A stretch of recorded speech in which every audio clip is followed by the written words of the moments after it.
Hello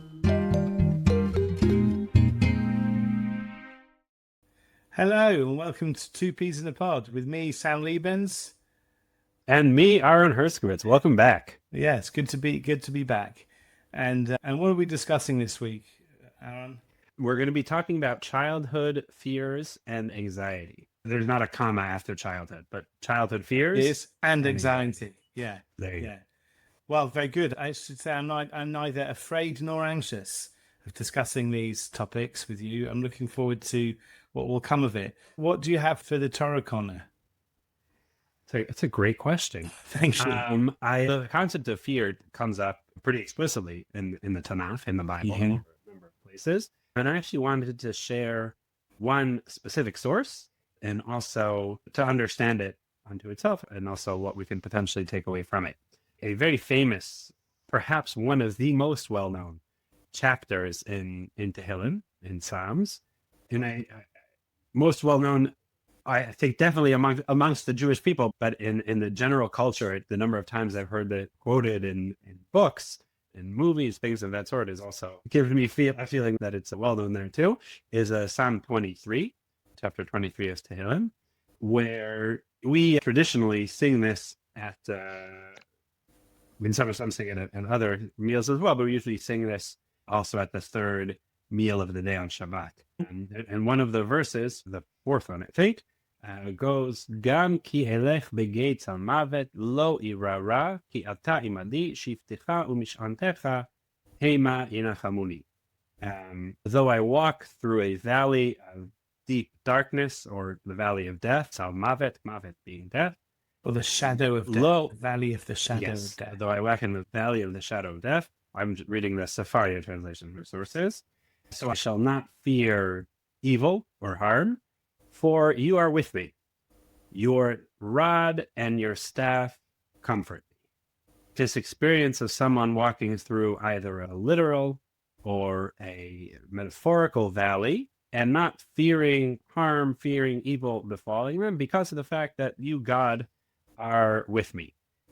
So I want to talk about a number of parts of this in terms of the Torah aspect. But firstly, in terms of what helps, let's say, King David HaMelech, Am Yisrael, whoever it is that is saying this verse, he's more the David, it's a song for David, but either way, what is helping them deal with this fear is the fact that you are with me, right? Ki ata imadi, you are with me there. And about how so much of our fear can be made to feel differently when we have that feeling of togetherness, right? So obviously, when we're talking about faith and faith in God, so that is something that can be incredibly comforting. I think some of the Hasidic teachers, is it the Mishna? No, I forget who it was that I saw had spoken about the fact that ki ata imadi, that even when a person has been thrown into the valley of death, even when they have sinned and they're at their lowest point, God is with them as well.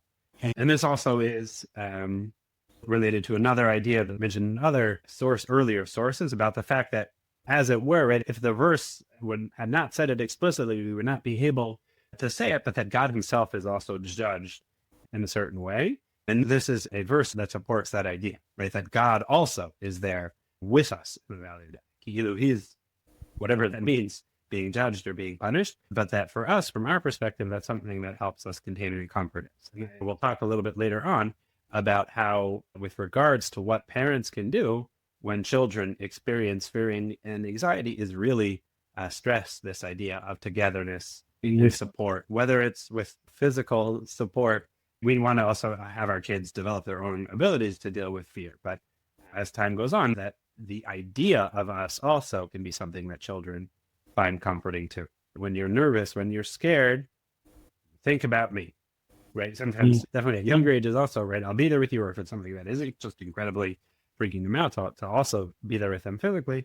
But that at points as we get older, so that internalized representation of us also can help them get through My difficult wife used situations. to give our kids a little stone that they would put in their pocket and take with them to GAN in the morning, to kindergarten. And she'd made a big thing of holding the stone and then passing it to them. Says, so when you hold that stone, you're holding something I held, and we'll be together. So that's so beautiful. So, yeah, I should have saved that for the practical corner, but there you go. That transitional object. That's really transitional that's really object. lovely. Yeah. And so when my kids came back from Gandhi because someone had hit them with a stone from their pocket, okay, I'll speak to Gandhi about that. That'd be nice.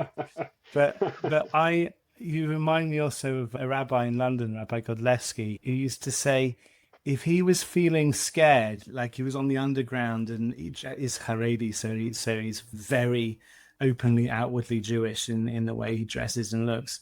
And if people came on the underground and gave him strange stares and he felt uncomfortable, he would do something which in a sense would make him look a bit stranger.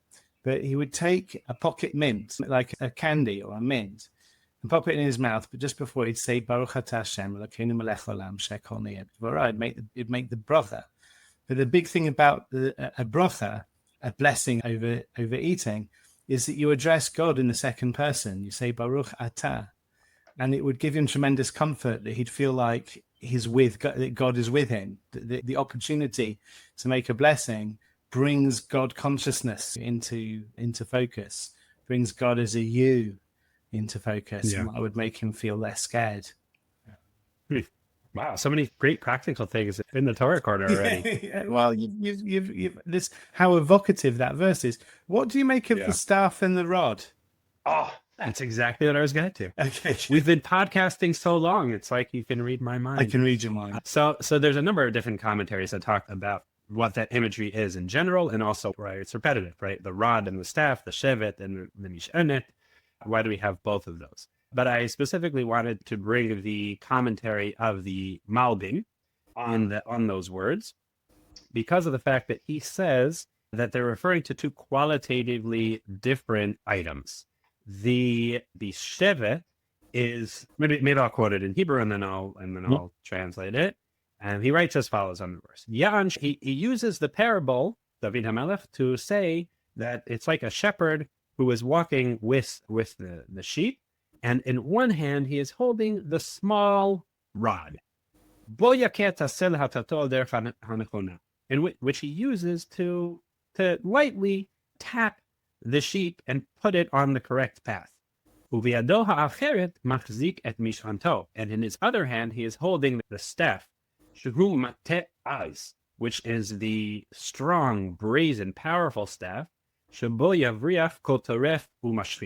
which he uses in order to repel any of those who want to destroy or to do harm. In other words, the Malbim says that the sticks are qualitatively different. You have the one where he's using, I mean, nowadays we're more hesitant about even violence, but like light touching, a gentle prod. But a gentle prod, exactly. So maybe it should be translated as the prod as opposed to the rod, but that it's used to help, to grow, to encourage in a way, and to make sure the sheep is going in the right direction. Whereas the mish'anet is used to chase away all those that are going to do harm.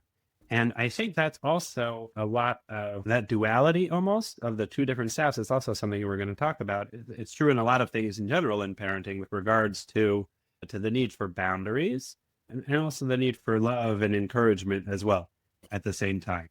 I mean, you could view both of those sticks as different forms of boundaries, but you have a strong external boundary. And then on the inside, you have more gentle, loving types of boundaries. You could conceptualize it in that way, but I prefer to think of it in a different way, right? That we have which we're going to speak about also. And we spoke about it when we talked about negative emotions too, that on the one hand, setting clear, almost rigid boundaries. I mean, whatever, rigid boundaries is also a good point for further discussion, but very clear boundaries on the one hand, but also then within that, what can you do, right? So in terms of encouraging, pushing gently forward, so I think that's also an important point in terms of fear and anxiety. Thank you. The Philosophy Corner. Well, in this corner, there's a lot we could discuss that has already been discussed by us in philosophy corners of old, because fear, of course, is one among many emotions, and the philosophy of emotions is something we've discussed already. So in a somewhat briefer than normal philosophy corner, I want to speak a little bit about how the practice of philosophy can sometimes help one to overcome one's fears. You may speak in the psychology corner, Aaron, about CBT, cognitive behavioral therapy, and how it treats phobias, how it treats pathological fears that people might have or develop. And one of the stages of treatment in cognitive behavioral therapy for a phobia is the stage of rationalization, where you try to reconsider whether the thing that's making you afraid is really worthy of your fear, whether it's objectively, so to speak, scary. And a nice example of where philosophy can help is the very human fear of death. One of the things that people are most terrified about when they think about death is oblivion, nothingness. Now, of course, if you are a person of faith in the Jewish religion or some other religion, don't know how wide our listeners, our pool of listeners are, but if you are a person of faith, then you may well believe that death is not the end of our conscious experiences. We continue to have conscious experiences in a disembodied afterlife, and we might also believe in Tchiat HaMetim, in the resurrection of the dead. But I think that it would be a very foolhardy person to say that they don't at least worry from time to time, however infrequently that might be. Very few people's faith is perfect. We want to work on our faith. And therefore, from time to time, a person might be fearful of oblivion. Well, what if I'm wrong about the afterlife? What if I'm wrong about what? And what if there's absolutely nothing? And I have to admit that oblivion, nothingness, the complete and utter sensation of all phenomena, can, in a certain mood, fill me with dread. Rabbi Soloveitchik writes in the Halachic Man that many of the Soloveitchik family in the Brisker dynasty were stricken by a similar fear, the fear of death, and he talks about how they responded in the Halachic Man. But one way that I think philosophy can help, as I said, in that stage of rationalizing one's fears. Epicurus, the Greek philosopher after whom the word Epikuros is an allusion.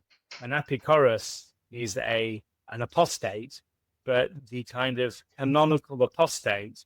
He wasn't Jewish, but the rabbis thought of him as perhaps the worst that philosophy can produce.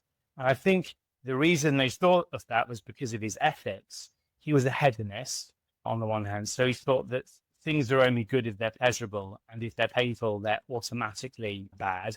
And Judaism has a different view altogether. Sometimes the toil, the hard toil of the ethical life can be painful, but nonetheless worthwhile. In fact, Epicurus's epigraph was non fui, non sum, non curo, which means I was not, I was, I am not, and I do not care. Right? Which means like he lived a life, he died, and he couldn't care less. That's not a philosophy that you can imagine the rabbis getting behind. And indeed, to be an Epicurus, to be a follower of Epicurus, is the kind of rabbinical byline to being an apostate. But we can learn something from everybody. So even from Epicurus, perhaps we can learn something. He had this argument, and I think the argument's wrong, but it's going to help me explain how I think philosophy can help us confront the fear of death. He had this argument that death can't be bad for the person who dies. So stop feeling sorry for the dead. It can't be bad for them. And his reason is, all the while that you're alive, you're not dead. So death isn't bad for you while you're alive. And when you're dead, you don't exist. So it's not bad for you when you're dead. So there's no time at which being dead can be bad for you, because while you're alive, you're not dead. And while you're dead, you don't exist in order to suffer and this is on the view, of course, that there's no such thing as an afterlife. How different do you think that is from, I mean, there's a whole range of viewpoints expressed in Kohelet, but in terms of some of the views in Kohelet about what death is. Yeah, that's right. Live eat, drink, and be merry, for tomorrow we die, right? And enjoy your life while you're alive, and when you're dead, you won't be there you won't be there to miss it. It will also, I guess, also seems like, that the people who are alive are thinking about death, and they feel there's a sense of injustice, but it's not felt by the person By the person who's dead. already dead. Exactly. I think that the argument is wrong for two main reasons. The first is I do believe in an afterlife. As I said, people of faith do. So I don't think death is the end of our experience. But even were death to be the end of our experience, you can talk about the cost of death in terms of an opportunity cost, which is that even though there's no time at which you suffer death, nonetheless, by dying when you did, you will have missed out on future opportunities. So, for instance, you could have missed out on the weddings of your children or your grandchildren or whatever. These are opportunity costs. But I'm raising Epicurus' argument against the badness of death for the following reason, which is, even if he's wrong about the badness of death, we say, okay, he's wrong. Death is bad. Death is bad even for those who die because it's a lost opportunity. Indeed, that's what Chazal say. The reason when you go to a cemetery, you tuck in your tzitzit is because you don't want to, so to speak, make the dead jealous, because life is one big opportunity to do mitzvot. And in the world to come, even though it's a world of reward and bliss and happiness, it's not a world in which we can perform mitzvot. So there's an opportunity cost in dying, which is that you no longer get to do the mitzvot. And that's why you in your tzitzit when you go to the cemetery. Let's accept all of that and say Epicurus is wrong. Death is bad for those who die. Nonetheless, if what you're scared of is the possibility of oblivion, then Epicurus has given us very good reason to stop being afraid of that, because you're not going to experience the oblivion all the while that you exist. And if there is oblivion, you're not going to be, if there is, on the off chance that there is oblivion, that's not going to be something you experience. So if it's something you're scared of, you need to rationalize with yourself that no, that is irrational. That's an irrational fear. I believe in an afterlife. I believe in Sfir Tameitim. But on the very small off chance that I'm wrong about all of that and there's oblivion, I will never know of it. And therefore, Epicurus, even if he was wrong to think that death isn't bad, he may have given us good reason to combat our fear of oblivion. And here what I'm arguing is that philosophy can be a tool for overcoming fears, because one of the stages of overcoming fears is rationalization. We're born perhaps with this kind of disposition to be terrified of death. And as we fear death, we conceive of it as oblivion. And we can take a leaf out of Epicurus's book and say, no, hold on a minute. Let's think about this rationally. All the while that I'm not experiencing oblivion, I don't need to worry about not existing because I exist. And if I were ever not to exist, I wouldn't experience the phenomenon of not existing. So there's nothing really to be scared of. Will that cure you instantaneously of the fear of death? Probably not, but it might be one step in a process. I actually teach the philosophy of death following a textbook, a very interesting book by Shelley Kagan from Yale University. And the more I started thinking philosophically about death, the less I've become scared of it.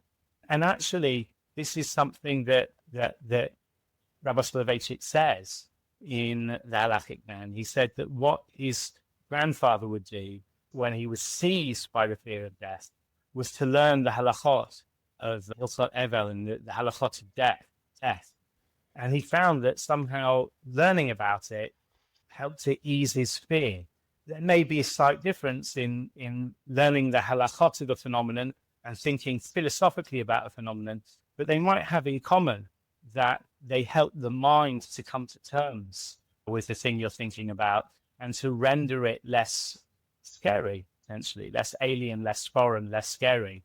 So what I wanted to talk about in this philosophy corner, and hopefully I've done it, is not to think about the philosophy of fear, although there is philosophy of fear, one of the interesting questions that philosophers of fear ask is, when is fear the appropriate response to a stimuli and when isn't it, right? If you say, I have a phobia of tigers, but I only ever have it when I'm near them, that's not a phobia. That's just sensible, right? When you're near a tiger, you should be a bit afraid. But if you have a fear of tigers that keeps you up at night in the middle of Kiryat HaSharon in Netanya in Israel, then that's a debilitating phobia. So what's the difference between a fear and a phobia? When a fear is appropriate, when a fear is not appropriate? These are questions that philosophers might ask. But what I wanted to speak about in this brief philosophy corner was how philosophy can sometimes be a tool in your toolbox. This is almost the practical corner. Philosophy can be a tool in your toolbox for overcoming certain fears, because one of the stages in overcoming a fear is rationalizing it. And that is what philosophers do for a living, is they rationalize things. They try and cut scary phenomena down to size by making sense of them. In the case of the fear of death, what you come to realize is the thing that seems so scary simply isn't a thing.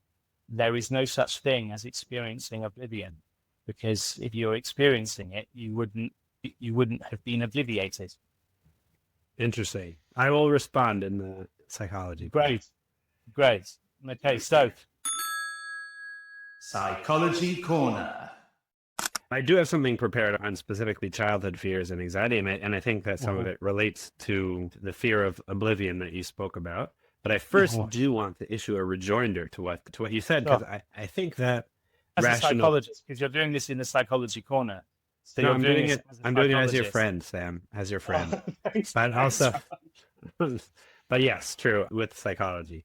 Yeah. But both rationalization and what it sounds like when you were talking about the story with crime salvation. I think it's crime salvation. I think it's bad, which sounds maybe more like intellectualization. So both of those are tools that we can use in order to help us deal with intense emotion. They are in the field of, call it ego psychology. They are some of the defense mechanisms that are used in order to try and help people deal with different conflicts that they're going through.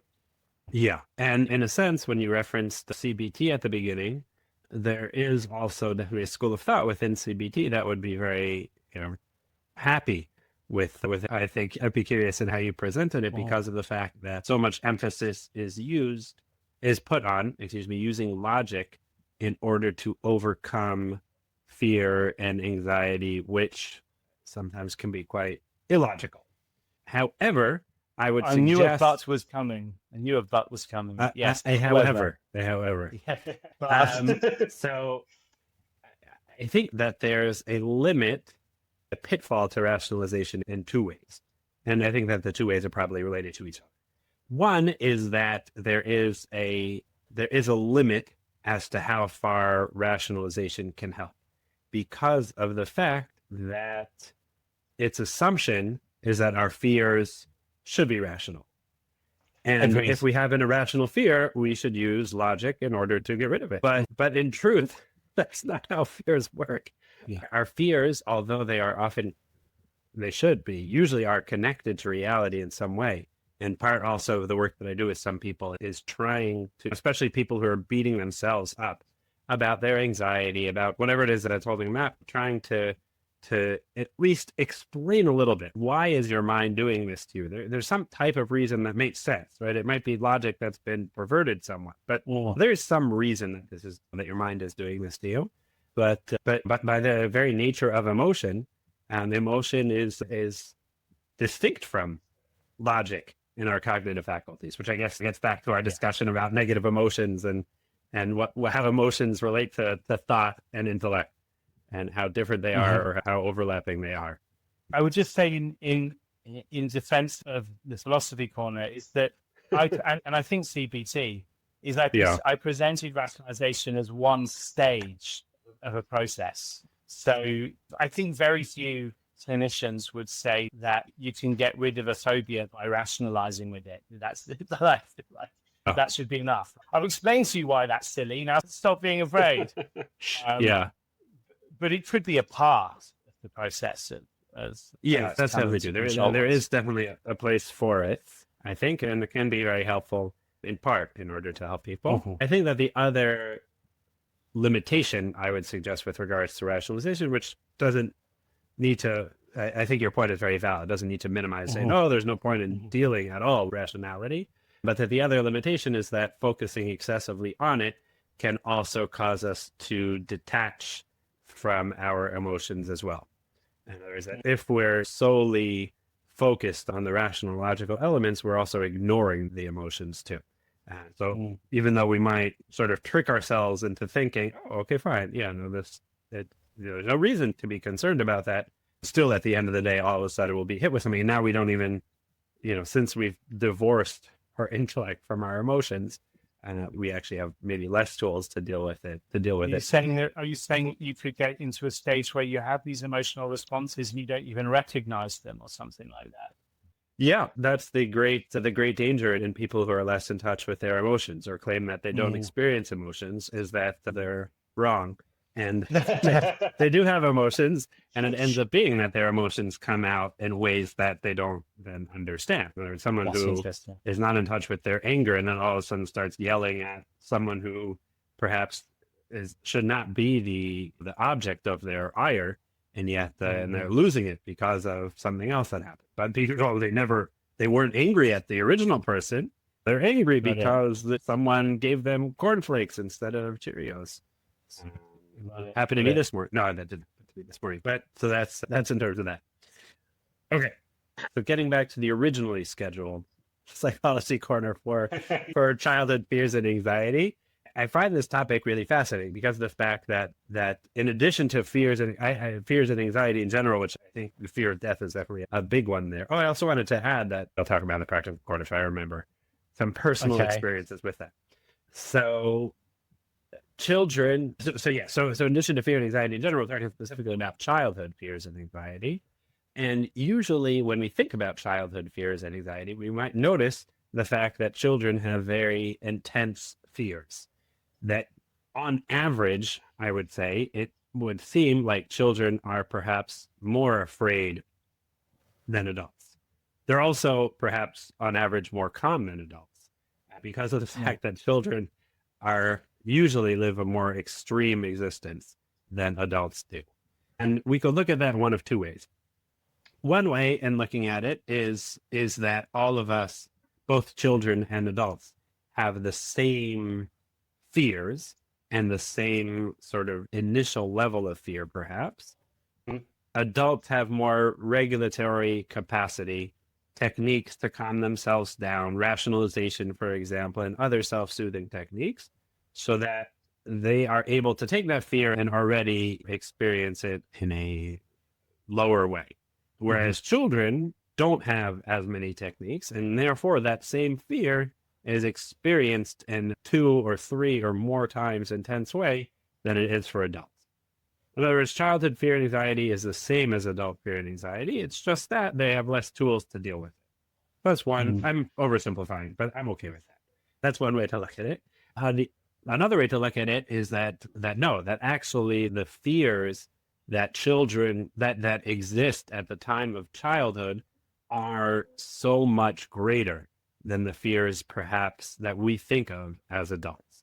And I could suggest that maybe that second approach is more reflective of the psychodynamic approaches to psychology. I'm going to mention a little bit about that because we talk about it a lot when we learn about psychology. So I want to give it its place.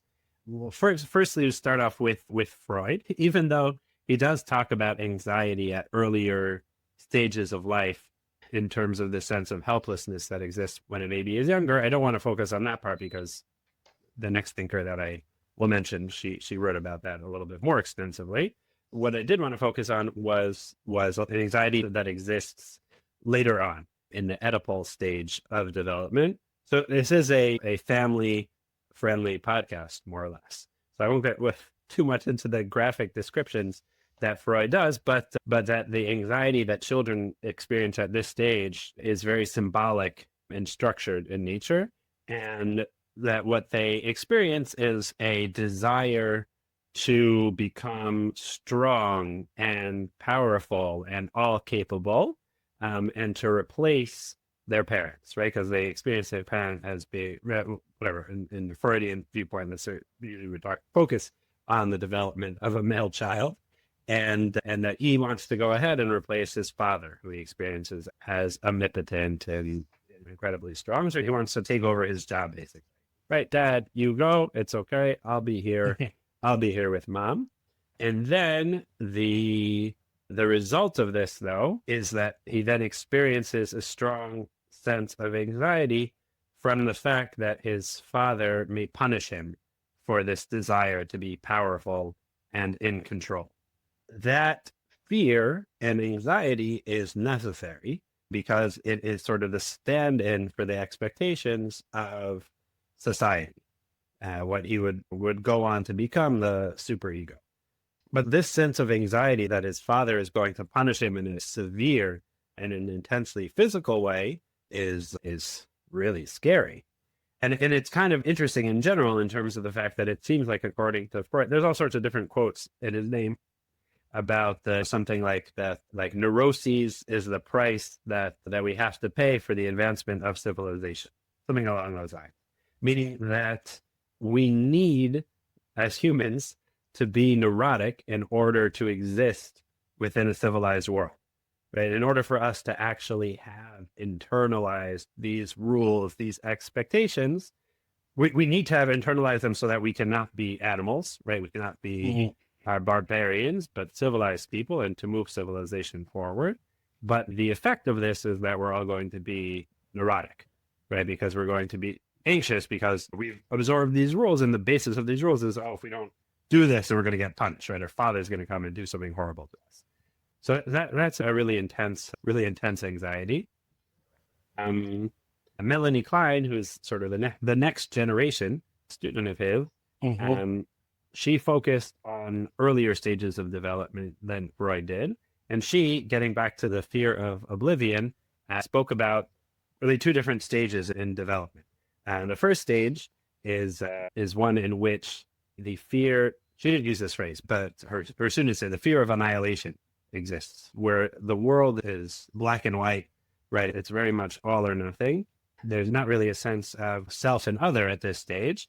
It's that if something doesn't exist or something's not there, it's destroyed. And if I act against something else, I will completely destroy it. And that's a big fear, right? As you're saying, in terms of the basis of much of our fear is the fear of oblivion, the fear of nothing, and not being there anymore. That's really scary. It can feel, and that's something in terms of being able to support younger children, how important it is, because if they don't have a little baby when they're crying, and her thought is afraid that, that they're not going to get whatever, changing her language also a little bit because it is a little bit graphic, but if they don't get what they need, right, they don't get some food and they don't get changed and they're crying, nothing's happening, that's it. They're going to be falling apart. And this, in her later stage, she talks about for her also, the next stage of development is the depressive position, right? So it sounds like both Klein and Freud both didn't have the most strong connection to positive psychology. But, that the healthy state is being in the depressive position, where what that means is that I can get to a sense of things being integrated, that bad and good can exist together. And the fear isn't that something will end up being gone or I will end up being gone, but that I will have hurt something that I care about, right? Or something will have hurt me. That pain is what we're afraid of. So Winnicott does have, I'm not going to get it. He has a whole essay on the fear of breakdown, where he talks about how adult fears later on in life of breakdown are really reflective of an earlier breakdown that existed but was never fully experienced, which I think relates a lot also to this idea of Klein and fear of annihilation. There's similarities and differences between them, but we don't need to get into that in terms of the podcast. But the reason that I wanted to bring it up is sometimes that these childhood fears, which are super intense, can come back up in adulthood. Right? So usually we are able to, according to these different thinkers, either have advanced enough in our thinking and existence and reality so that we don't experience these fears, and or that we have developed all sorts of defense mechanisms and other methods to help us deal with these anxieties so that they don't overwhelm us. They don't completely overtake our experience and our existence, but they can also still come up in adulthood.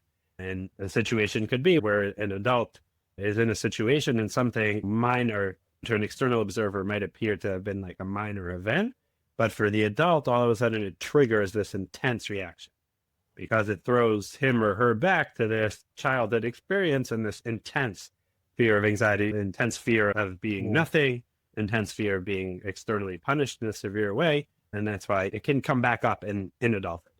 So all that I think is within the viewpoint that in childhood, the fears may actually be even more intense. Although those same fears can come up in adulthood also in a different way. But it's not restricted specifically to psychodynamic thought. For example, we spoke in the past but about Jean Piaget and his theory of cognitive development. And he wrote about how the earlier stages, I think in the pre-operational stage, from a cognitive standpoint, children engage in magical thinking.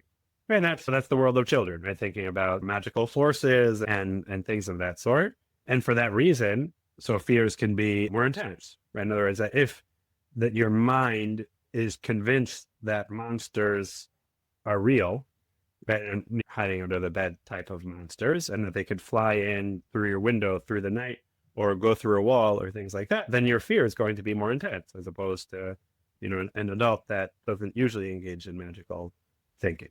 So that's not just in terms of the psychodynamic aspect. That's just in general that children may have more intense fears than adults. And there is more to talk about in terms of the other approaches to development and how that relates to fear and anxiety, but I think I'm going to leave that actually for the practical corner. Okay. So I'll just say The practical corner. All right. So within the practical corner, I do want to talk more about those, the other approaches that I mentioned. That it's not that childhood fears and anxiety are necessarily greater than those of adults. It's just that they don't have as many tools to deal with them. So that part of our job as adults, as parents, is to give those tools to our children. I wanted to mention one model specifically, the model written about by John Gottman called the emotion coaching model, where he writes about 5 different stages of how to help children deal with intense emotions. So it relates to a lot of our previous episodes about negative emotions, about other things as well. But I'm going to use it specifically within the realm of fear and anxiety. Yeah. I like the notion in general of a parent being an emotion coach. Yeah. That's a cool It's idea. nice. Yeah. It'd be nice to like an emotion like life guide. Like he could have gone more bombastic with this, I think. But Yeah. he chose not to. I'll take coach. The coach is good too.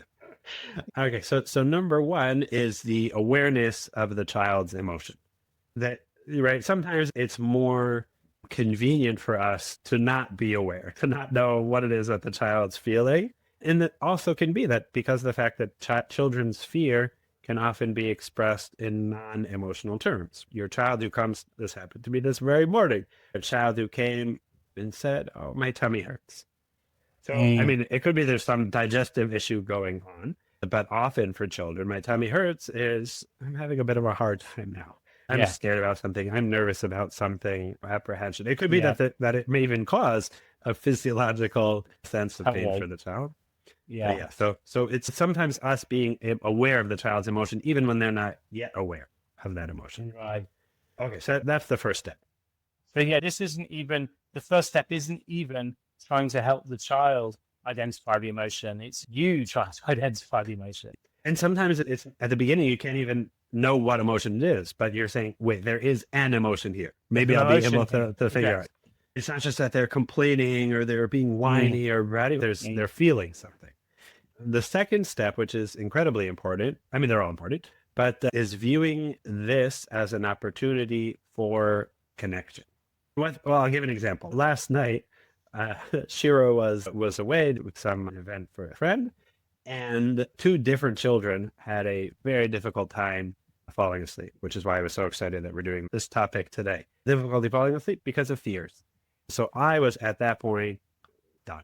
I was tired. A very long day at work, all these different things in the community. I was like, okay, she was not there. So I'll use this time to like prepare all these different things going on.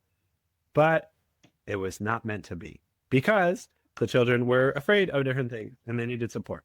So there's one part of my mind, which I'm a little bit embarrassed to say I went along with for a little bit too long, was minimizing.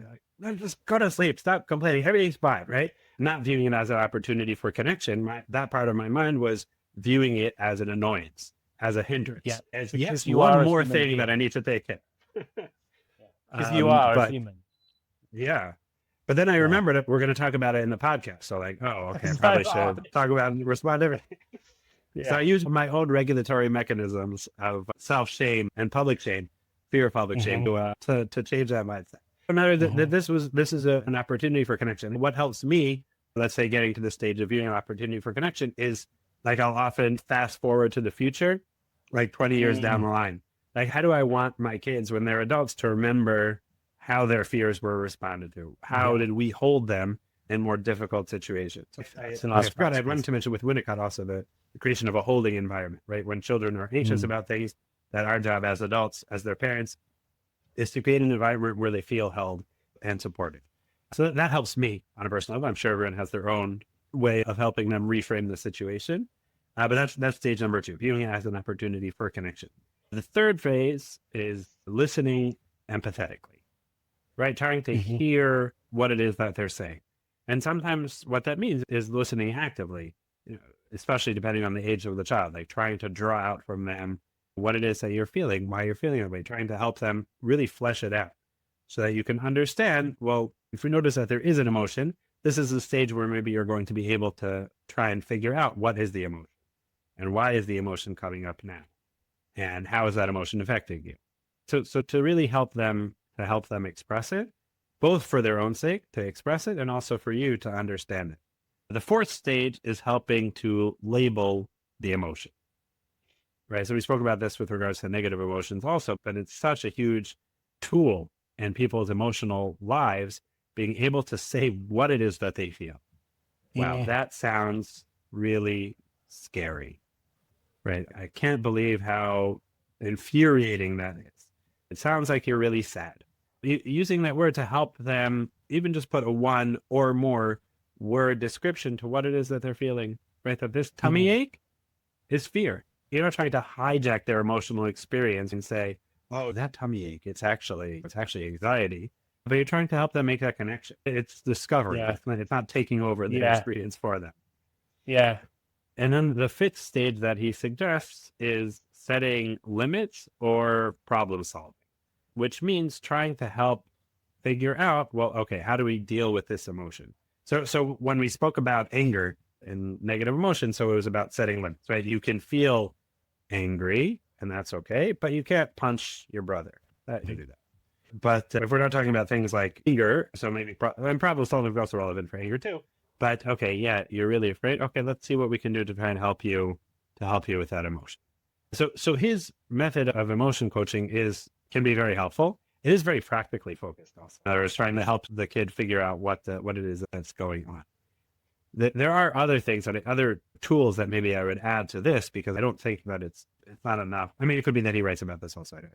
But remember, in terms of what the problem solving can include, is that lots of times just the desire or the feeling that there's someone who's with them can be very helpful. In other words, it's not just like solving the problem.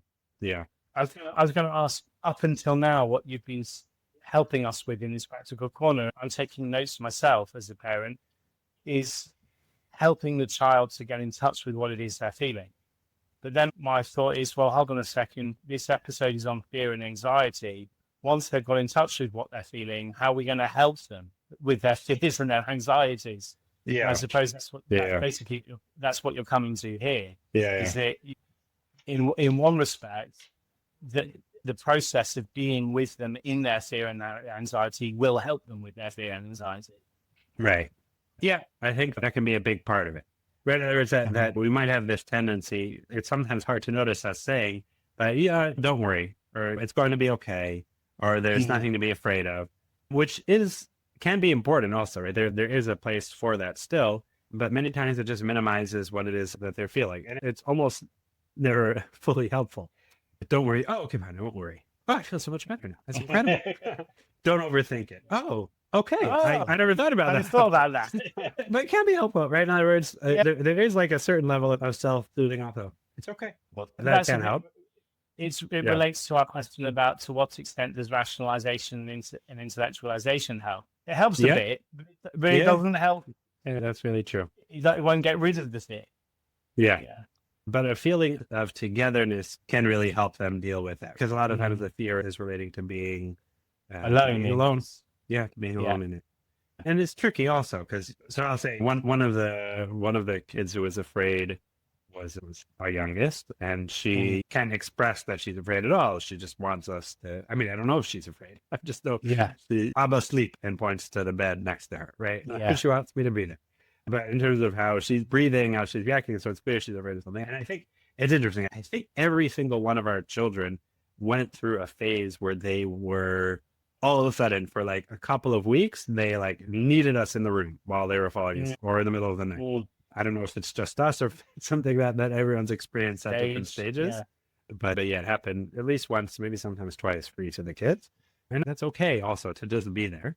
But the older child who's 6 years old, so she seemed very scared and she said, I don't want to be alone. And then she said also that she was worried about mean people hurting her. To try to flesh it out, what is mean people hurting? Because normally, so I would say, oh, okay, maybe something happened at school and maybe there's someone being unkind or there's a bully or something like that. But in the Israeli experience of 2025, it could be very different in terms of how children are exposed to the war and things that have happened in the war. And there is important giving validity to that fear. I think maybe in earlier stages of life, I would probably also say to her something like, I mean, I still try to do this now. Like, oh, well, we're going to take care of you. Me and mommy are going to be here. Shem's looking out for you. And I did this also. You're scared of monsters. Well, I have a special, this wasn't last night, but I have a special, I don't know, remote that keeps monsters away. Whenever if you see a monster, you just press the button and they go over. So engaging within the magical thinking. I mean, really also like, oh, me and mommy are going to make sure nothing bad happens to you. It's also magical thinking. Yeah. We're not to do our best to try and protect our children, but the reality of the world is unfortunately that there are limits to our abilities to do so. Yeah. Telling that to my daughter is not going to help her contain the anxiety. Well, we're going to do the best we can to help you with these mean people, but I can't make any promises. But sometimes saying like, we're going to protect you, we're going to be there for you, it can be very helpful. Sometimes joining with them in that fear can be helpful too. It's not in a way that overwhelms them. Not like, oh my God, yeah, I'm supposed to there too. You'll never see what I saw earlier. No, that's not what I mean. What I mean is, you know what? Yeah, sometimes honestly, I get scared too of mean people. And it's really hard. And tell them then what helps me. What helps me thinking about it is distracting myself, is having faith, is having faith in Hashem. And that doesn't mean that if I have faith that nothing bad will happen. But it also deal with it. The belief in the fact that overall things move towards the good. There's still difficulty. There's still pain. You don't need to share that with a 6-year-old. It's not like, oh, one day I'm going to die and you're going to need to deal with this by yourself. But still what you're saying is you don't need to lie to the children. You don't need to say, oh, I'm going to protect you and everything's going to be okay. And because Hashem is real, nothing bad will ever happen. You don't have to make such proclamations. Yeah. In fact, I would argue that it can be damaging to do that, because then when the first sign of things going bad, they say, but I thought you said Hashem would protect me. And that can create a crisis of faith later down the road. Rather, the point that you're making is when you share with them your strategies for dealing with similar fears, without necessarily initiating them into all of the scary things that adults face, but in an age-appropriate fashion, sharing with them your own strategies for coping with such fears, including your faith in Hashem, a faith that doesn't mean that bad things don't happen, but a faith that means that ultimately, in the end, all things will work out for the best. Yeah, I can see that helping, and I can see that being a more efficient long-term strategy than just telling the child what they want to hear. Yeah. I haven't shared the story of the bee. I don't No. remember sharing. So I've recounted it to my children too many times. But I remember as a small child, probably around 5 or 6 years old, I was visiting my grandparents, and I was in the backyard with my grandfather painting something with him. He was very artistic, but I really only, I think I was only exposed to that when I was very young. And then after he passed away, I have a couple of his paintings hanging in my clinic. And we were painting, and then all of a sudden, a bee came near us. And he told me, he might have said, don't worry, but he said, just don't move. If you don't move, the bee's not going to hurt you. And I remember my memory of it is that in slow motion, the bee comes and lands on my finger and stings me. Oh, And I start crying and screaming. And I think more than the pain of the actual bee sting, which as a child was probably more intense, was the feeling of, you said it wouldn't hurt me, but it did. But we had a wonderful relationship, and it wasn't the breaking of all trust or respect for the adults or anything like that. But it's a story that, to me, highlights the fact that even if we as adults believe certain things and believe certain things are going to be okay, we're not always right about it. We could use that as a tool to try and help calm ourselves down, to try and help our children calm themselves down. It's not always going to be accurate. Do you think it's better to stay very still? Because if you're still, it's much less likely to hurt you. Yeah, right. Yeah. But I don't know if he would have told me the percentages, if that would have made any difference on my feeling of betrayal. But so one last thing. I mean, I guess this doesn't, maybe it relates a little bit to the practical corner. I'm not sure. In terms of what you're talking about, the fear of oblivion, the fear of death. Yeah. I mean, this just feels like disclosure as opposed to anything that's practical for people. Go on. Sure. People enjoy it. I mean, I had occasion over the last year and a half to think more about what it's hard for me to talk about potential death. Being in situations that I felt were potentially life-threatening. And it helped me to get a little bit more in touch with this fear of death, which is something that I think that we often try and not think about or push to the side.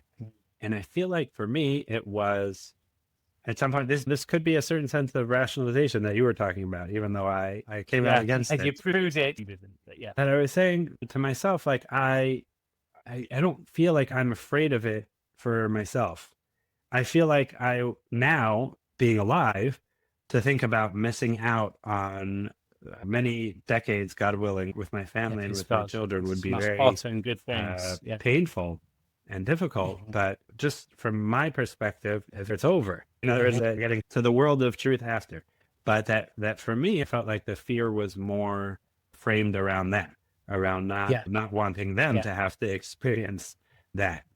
Together with the belief that they are strong and resilient, and my wife is also, and I'm sure that they'd be okay, but that I didn't want them to have to experience that. Sadly, that's a much more rational thing, because the badness of death for the survivors is not a philosophical conundrum. We all accept that death is bad for those that survive, those that have lost, those that grieve. It's interesting, in the same period, talking about disclosure, but we had a friend die from a terminal illness, and I got to see him very regularly, right up until very soon before his death. And I think that it's a strange thing to say. It was almost a privilege to be with him in those last moments, because this particular person was a man of tremendous faith and died, I think, without fear. He'd got all of his estate in order. He'd done as best he could to leave behind, to sort things out, so the people he was going to be leaving behind, and he was reconciled to his life coming to an end. And it made me think of Rabbi Sachs, who apparently felt very similarly at the end, which is like, if God wants to take me now, then it's up to God. And I think these stories are, even though this is about parenting and emotionally coaching our children, I think that if we as adults can come to terms with fears like this, these kind of guttural, human, oh so human fears of death and oblivion, if we can come to manage them, to deal with them, to cope with them somehow, then we're probably going to be better placed to help our children, to shepherd our children through whatever fears and anxieties face then. So there's a Very good point. relevance. Yeah. All right. That's a very good point. Thank you. All right. Well, thank you. Thank you for sharing that. I mean, yes, and I teach the philosophy of death, as I say, and teaching it through a period of wartime has really, it makes something that could seem quite abstract feel very concrete and immediate. But please God, we should be very prepared to live long and healthy lives and to enjoy parenting and grandparenting and all of the challenges that come with it. Amen. All right. That's him.